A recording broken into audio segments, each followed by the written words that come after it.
آج ہم حضرت عمر بن فاروق رضی اللہ تعالیٰ عنہ کی زندگی کے متعلق ایک حالات و واقعات کے متعلق جو واقعہ بیان کریں گے وہ آپ کے سامنے پیش کیا جاتا ہے۔ السلام علیکم ورحمۃ اللہ وبرکاتہ۔ حضرت عمر بن فاروق رضی اللہ تعالیٰ عنہ کا نام و نسب اور خاندان کچھ یوں تھا۔ نام عمر تھا، کنیت ابو حفص تھی اور لقب فاروق تھا۔ والد کا نام خطاب، نسب 9ویں پشت پر جا کر نبی صلی اللہ علیہ وسلم سے مل جاتا تھا۔ نبی صلی اللہ علیہ وسلم کی 9ویں پشت میں ایک نام کعب کے 2 فرزند تھے، مرہ اور عدی۔ مرہ کی اولاد میں آپ صلی اللہ علیہ وسلم اور عدی کی اولاد میں فاروق اعظم رضی اللہ تعالیٰ عنہ ہے۔ آپ کا مکمل نسب یہ ہے: عمر بن خطاب بن نفیل بن عبدالفری بن رباح بن عبداللہ بن قرۃ بن زہرہ بن عدی بن کعب بن لوی بن فہد بن مسالک۔ آپ کا خاندان ایام جاہلیت سے نہایت ہی ممتاز تھا۔ آپ کے جد اعلیٰ عدی عرب کے باہمی منازعات میں ثالث مقرر ہوا کرتے تھے اور قریش کو کسی قبیلہ کے کوئی ملکی معاملے میں پیش آیا کرتے تھے تو سفیر بن کر جایا کرتے تھے، اور یہ دونوں نسب عدی کے خاندان میں چلے آ رہے تھے۔ ددیال کی طرح عمر ننیال کی جانب سے بھی نہایت معزز خاندان سے تعلق رکھتے تھے۔ آپ کی عمر بھی 63 برس ہوئی۔ نبوت کے 6 سال 27 برس کی عمر اسلام لائے۔ اس سے پہلے 40 مرد اور 11 عورتیں مشرف سلام ہو چکی تھیں۔ آپ کا حلیہ مبارک کچھ یوں تھا: آپ کا رنگ مبارک سفید سرخی مائل تھا، مگر قحط سالی اور ناموافق غذا کے استعمال سے رنگ میں سیاہی آ گئی تھی۔ رخساروں پر گوشت بہت کم تھا اور قد مبارک دراز تھا۔ جب لوگوں کے درمیان کھڑے ہوتے تو سب سے دراز قامت نظر آتے کہ گویا سواری پر بیٹھے ہوئے ہوں۔ آپ بہت بہادر اور طاقتور تھے۔ اسلام سے پہلے جیسی شدت کفر میں تھی، اسلام کے بعد ویسی ہی شدت اسلام میں ہوئی۔ آپ کے مسلمان ہو جانے کے بعد دین اسلام کو بہت زیادہ قوت حاصل ہوئی۔ آپ رسول اللہ صلی اللہ علیہ وسلم کے زمانہ منصب وزارت پر رہے۔ حضرت ابوبکر صدیق رضی اللہ تعالیٰ عنہ نے وزارت کے ساتھ ساتھ مدینہ کا قاضی بھی بنا دیا اور صدیق اکبر کے بعد خلیفہ ہوئے۔ اپنی خلافت میں جس قدر خدمات و اشاعت دین اسلام کی اور جیسی عظیم الشان فتوحات حاصل کی، ان کی مثال تاریخ میں نہیں ملتی۔ 10 سال 6 مہینے 10 دن تخت خلافت کو زینت بخشی۔ فجر کی نماز میں ابو لولو مجوسی غلام کے ہاتھ سے شہید ہوئے اور یکم محرم 24 ہجری کو اس دار فانی سے رحلت فرمائی۔ روضہ نبوت میں حضرت صدیق اکبر کے پہلو میں مدفن پایا۔ مسلمانوں کا اقبال بھی ان کے ساتھ اس دنیا سے رخصت ہو گیا۔ آپ کے مسلمان ہونے کا مختصر سا واقعہ کچھ یوں ہے: آپ کا اسلام بھی نبی صلی اللہ علیہ وسلم کا ایک معجزہ تھا۔ کافی دن سے نبی صلی اللہ علیہ وسلم دعائیں کر رہے تھے، اللہ عمر بن خطاب سے دین اسلام کو عزت دے۔ آپ صلی اللہ علیہ وسلم کی دعائیں مقبول ہوئیں اور مشیت الہی نے ان کو کوشاں کوشاں دربار نبوت میں پہنچا دیا۔ واقعہ یہ ہے کہ ایک دن یہ ابو جہل کے تحریض و ترغیب سے نبی صلی اللہ علیہ وسلم کو شہید کرنے کے ارادے سے چلے۔ راستے میں ایک صحابی ملے، ان کے تیور دیکھ کر دریافت کیا: اے عمر، کہاں جا رہے ہو؟ حضرت عمر رضی اللہ تعالیٰ عنہ نے صاف کہہ دیا کہ تمہارے پیغمبر کو قتل کرنے۔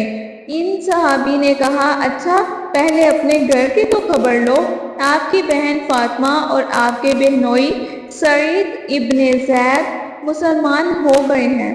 جب یہ خبر ملی تو اپنی بہن کے گھر گئے اور بہنوئی کو بہت مارا کہ ان کے سر سے خون بہنے لگا اور ان کو زمین پر گرانا چاہا کہ گلا دبا اسلام کا اعلان کیا اور کفار نے آپ کو گھیر لیا۔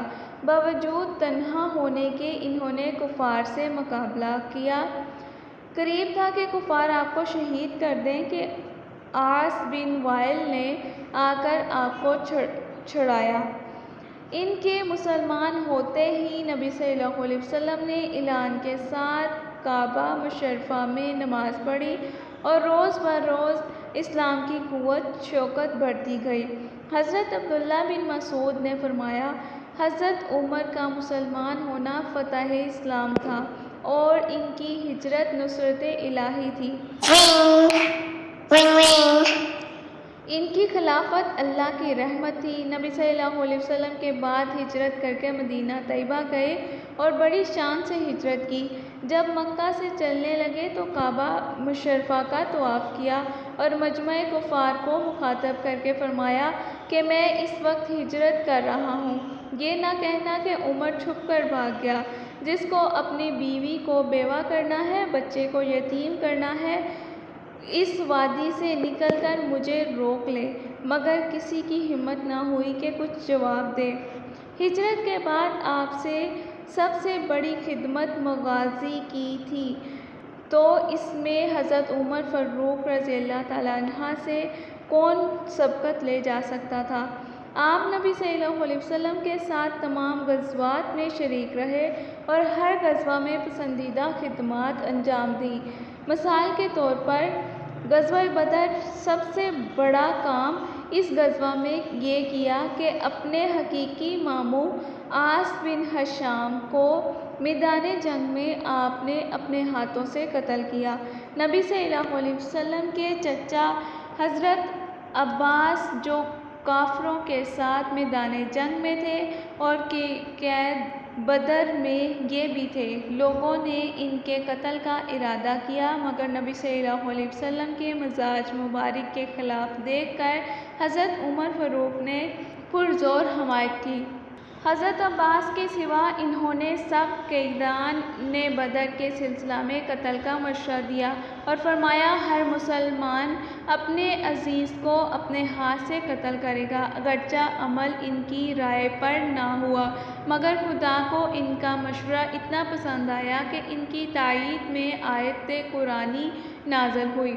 غزوہ احد میں باوجود انتشار کے جو نبی صلی اللہ علیہ وسلم کی شہادت کی شہرت سے اور اسلامی فوج کے درمیان میں کافروں کے لشکر کے داخل ہو جانے سے پیدا ہو گیا تھا، حضرت فاروق رضی اللہ تعالیٰ عنہ میدان جنگ سے نہیں ہٹے۔ جب نبی صلی اللہ علیہ وسلم کوہ احد پر تشریف لے گئے تو آپ بھی نبی صلی اللہ علیہ وسلم کی جانثاری کے لیے ہمراہ تھے اور ابو سفیان کی باتوں کا دندان شکن جواب انہی نے دیا۔ غزوہ خندق میں ایک جانب سے حفاظت آپ کے سپرد تھی۔ اس مقام پر ایک مسجد بطور یادگار ان کے نام کے بعد بنائی گئی۔ غزوہ بنی مصطلق میں مقدمہ جیش انہی کے ماتحت میں تھا اور آپ ہی نے کفار کے ایک جاسوس کو گرفتار کر کے دشمن کے تمام تر خفیہ حالات دریافت کر لیے تھے، پھر اس جاسوس کو قتل کر دیا۔ کافروں پر اس واقعے کا بڑا رعب طاری ہو گیا تھا۔ اس غزوہ میں یہ خدمت بھی آپ ہی کے سپرد تھی کہ عین ہنگامہ جنگ میں اعلان کر دیں کہ جو شخص کلمہ اسلام پڑھ لے گا اس کو امان دی جائے گی۔ غزوہ حدیبیہ میں غیرت ایمانی اور حمیت دینی کا ایک ایسا غلبہ طاری تھا کہ مغلوبان صلح پر کسی طرح راضی نہ تھے۔ اور اسی جوش میں نبی صلی اللہ علیہ وسلم سے جا کر کہا کہ آپ خدا کے سچے نبی ہیں، کیا ہم حق اور ہمارا دشمن باطل پر نہیں ہے؟ نبی صلی اللہ علیہ وسلم نے ارشاد فرمایا، سب صحیح ہے۔ تو کہنے لگے کہ پھر ہم کیوں دب کر صلح کریں؟ اپنی اس گفتگو میں بات میں بہت نادم ہوئے اور فرمانے لگے، میں نے بہت روزے رکھے، نمازیں پڑھی، خیرات کی، غلام آزاد کیے تاکہ اس گستاخی کا کفارہ ہو جائے، تاکہ مجھے یقین ہو گیا کہ میں نے اچھی بات کی تھی، گستاخی نہ تھی۔ حدیبیہ سے لوٹتے وقت جب سورہ فتح نازل ہوئی جو صحابہ کرام کے قلوب کے لیے اس مغلوبانہ صلح سے زخمی ہوئے تھے بہترین مرہم تھی، پھر نبی صلی اللہ علیہ وسلم نے انہی کو سنائی، کیونکہ اس میں فضیلت اور خوشخبری انہی کے لیے تھی۔ غزوہ خیبر میں میمونہ لشکر کے افسر یہی تھے۔ اس لڑائی میں ہر شب کو ایک صحابی رضی اللہ تعالیٰ عنہ پہرا دیتے تھے۔ جس شب میں آپ کی باری ہوتی تھی، آپ نے ایک یہودی کو گرفتار کیا اور نبی صلی اللہ علیہ وسلم کے پاس لے گئے۔ اس سے تمام حالات خیبر معلوم ہو گئے اور یہی چیز فتح خیبر کا ذریعہ بھی بنی۔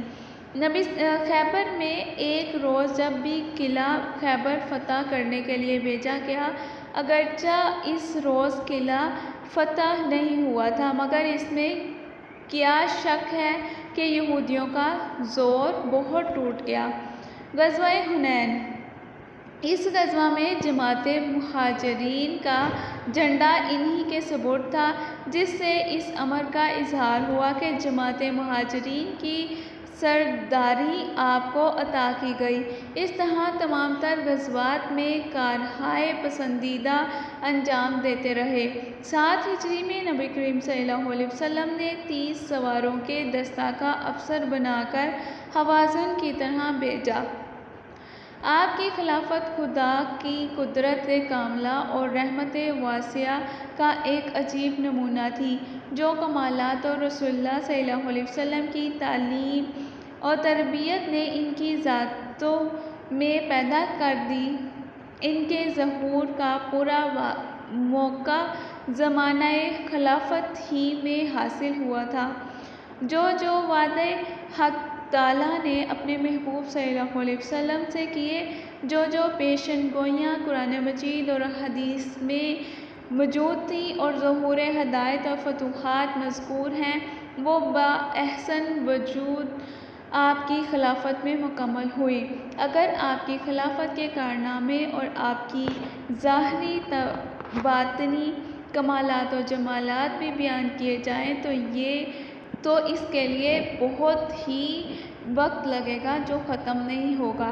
13 ہجری میں حضرت ابوبکر صدیق کے بعد آپ خلافت میں داخل ہوئے اور تھوڑے ہی دنوں میں ایک چھوٹی سی اسلامی ریاست کو مکمل عظیم جیسا بنا دیا، جیسا کہ نبی صلی اللہ علیہ وسلم کو پہلے ہی بذریعہ وحی اطلاع دی گئی تھی۔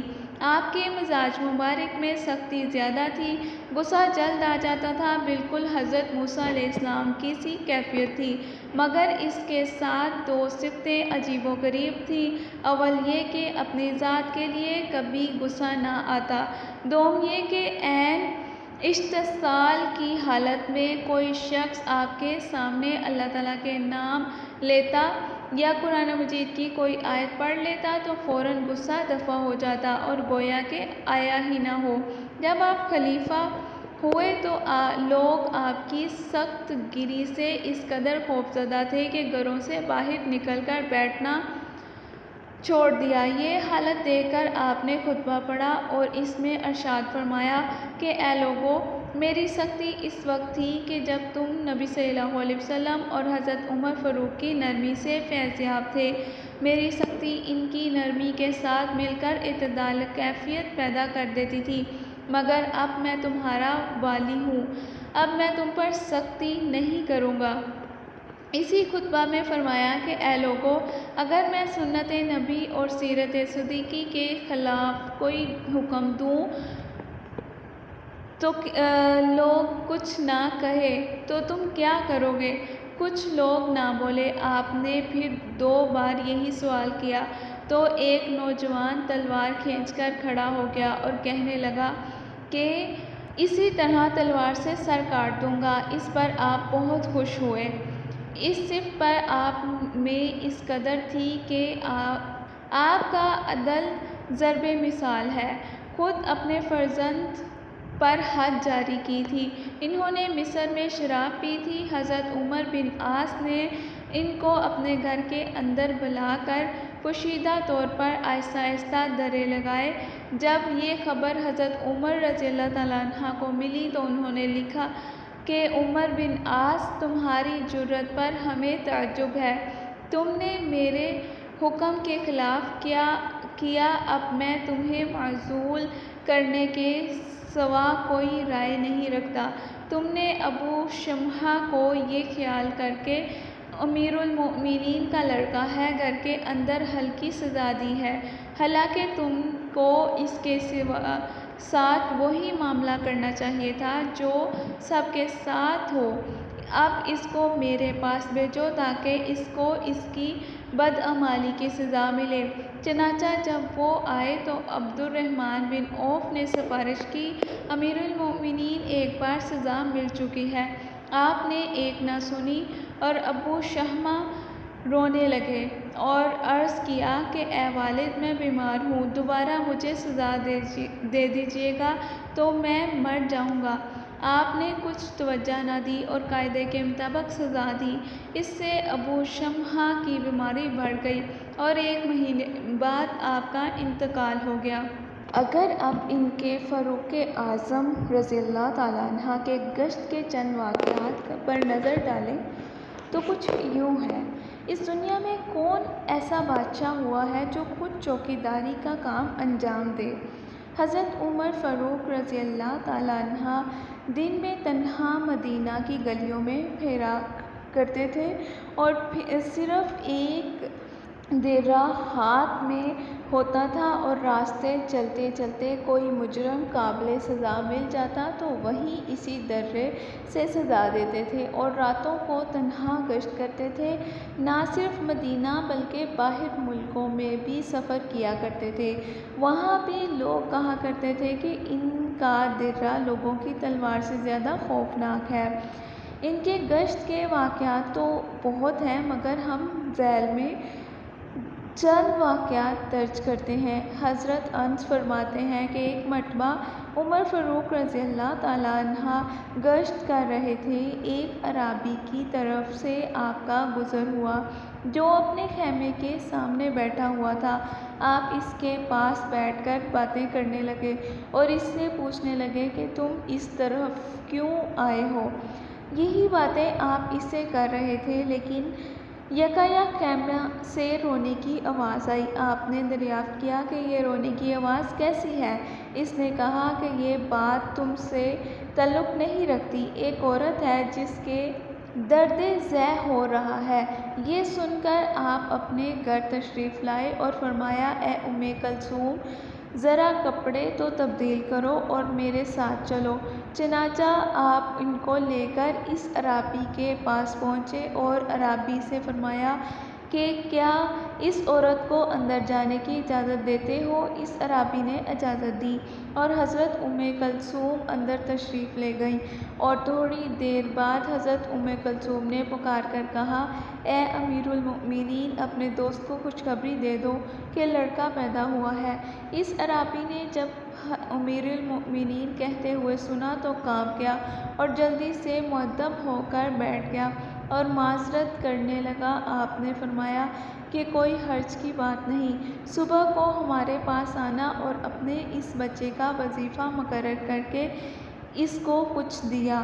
اس شب کو آپ گشت کرتے ہوئے ایک گھر کے قریب پہنچے تو سنا کہ ایک ضعیفہ اپنی لڑکی سے کہہ رہی تھی کہ دودھ میں پانی ملا دو۔ لڑکی نے کہا، امیر المؤمنین کی طرف سے اعلان ہے کہ دودھ میں پانی ملا کر نہ بیچا جائے۔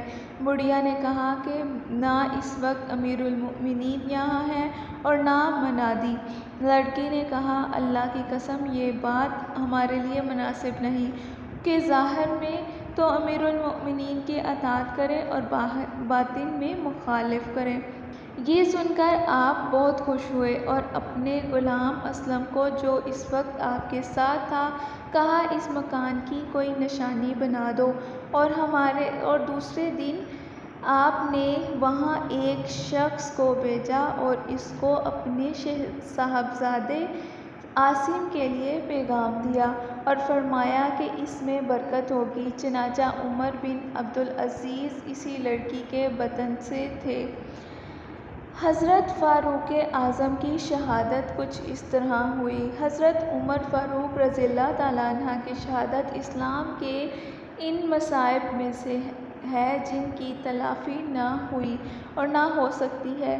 وہ ایسی ہستی ہے کہ جس دن وہ مسلمان ہوئے دین اسلام کی عزت و شوکت بڑھتی گئی، اور اپنے عہد خلافت میں تو وہ کام کیے جن کی نظیر چشم فلک نے نہیں دیکھی، اور جس دن دنیا سے رخصت ہوئے مسلمانوں کا اقبال بھی رخصت ہو گیا۔ آپ کی شہادت کا مختصر حال یہ ہے کہ جب آپ اپنی آخری حج سے واپس ہوئے تو وادی محصب میں اپنی چادر سر کے نیچے رکھے ہوئے تھے۔ چاند کی طرف جو نظر کی تو اس کی روشنی اور اس کی تنویر آپ کو اچھی معلوم ہوئی۔ پھر فرمایا کہ دیکھو، ابتدا میں یہ کمزور تھا، پھر بڑھتے بڑھتے پورا ہو گیا، اب یہ گھٹنا شروع ہو گیا ہے۔ یہی حال دنیا میں تمام چیزوں کا ہے۔ پھر دعا مانگی کہ اے اللہ، میری رعیت بہت بڑھ گئی ہے اور میں اب کمزور ہو چکا ہوں۔ خداوند قبل اس کے کہ مجھ سے فرائض خلافت کچھ قصور ہو مجھے اس دنیا سے اٹھا لے۔ اس کے بعد مدینہ پہنچ کر آپ نے خواب دیکھا کہ ایک سرخ مرغ نے آپ کے شکم مبارک میں 3 چونچیں مار دی ہیں۔ آپ نے یہ خواب لوگوں سے بیان کیا اور فرمایا کہ اب میری موت قریب ہے۔ اس کے بعد یہ ہوا کہ ایک روز معمول کے مطابق نماز کے لیے مسجد میں بہت جلدی تشریف لے گئے۔ اس وقت ایک درہ آپ کے ہاتھ میں ہوتا تھا اور سونے والوں کو اس درے سے جگاتے تھے۔ اس کے بعد مسجد پہنچ کر نمازیوں کو صفیں درست کرنے کا حکم دیتے تھے اور نماز شروع کرتے تھے، اور نماز میں بڑی بڑی سورتیں پڑھتے تھے۔ اس روز بھی آپ نے ایسا ہی کیا۔ نماز ویسے ہی شروع کی تھی، صرف تکبیر تحریمہ کہہ پائے تھے تو ایک مجوسی کافر ابو لؤلؤ جو حضرت مغیرہ کا غلام تھا، ایک زہر آلود خنجر لیے مسجد کی محراب میں چھپا بیٹھا تھا۔ اس نے آپ کے شکم مبارک میں 3 زخم کاری اس خنجر سے لگائے۔ آپ بے ہوش ہو کر گر گئے۔ حضرت عبدالرحمن بن عوف نے آگے بڑھ کر بجائے آپ کی امامت کی مختصر نماز پڑھ کر سلام پھیر دیا۔ آپ کی امامت کی مختصر نماز پڑھ کر سلام پھیر دیا۔ ابو لؤلؤ نے چاہا کہ کسی طرح مسجد سے نکل کر بھاگ جائے، مگر نمازیوں کی صفیں مسل دیوار حائل تھیں، اس سے نکل جانا آسان نہیں تھا، لہٰذا اس نے اور صحابیوں کو بھی زخمی کرنا شروع کر دیا۔ 13 صحابی زخمی ہوئے۔ اتنے میں نماز مکمل ہو گئی۔ جب اس نے دیکھا کہ وہ گرفتار ہو گیا تو اس نے اسی خنجر سے اپنے آپ کو ہلاک کر لیا۔ اتنا عظیم واقعہ ہو گیا، لیکن کسی مسلمان نے نماز نہیں توڑی، بلکہ نماز کو پورے اطمینان کے ساتھ مکمل ادا کیا۔ نماز کے بعد حضرت فاروق اعظم کو اٹھا کر لوگ ان کے گھر پر لے گئے۔ تھوڑی دیر بعد آپ کو ہوش آیا تو آپ نے نماز فجر اسی حالت میں ادا کی۔ سب سے پہلے آپ نے سوال کیا کہ میرا قاتل کون ہے؟ حضرت ابن عباس نے کہا کہ ابو لؤلؤ مجوسی۔ یہ سن کر آپ نے تکبیر اتنی بلند آواز سے پڑھی کہ باہر تک آواز آئی، اور فرمایا کہ اللہ کا شکر ہے کہ ایک کافر کے ہاتھ سے مجھے شہادت ملی ہے۔ یہ تھا ایک واقعہ جو حضرت عمر فاروق کی زندگی سے منسلک تھا۔ آپ کو اس طرح کے مسلسل واقعات اور بھی صحابہ کرام کے سننے کو ملیں گے۔ آپ ہمارے چینل کو سبسکرائب کر دیجئے تاکہ ہمارا ہر آنے والا ویڈیو آپ تک پہنچتا رہے اور آپ ہماری آواز کو سن سکیں۔ السلام علیکم ورحمۃ اللہ وبرکاتہ۔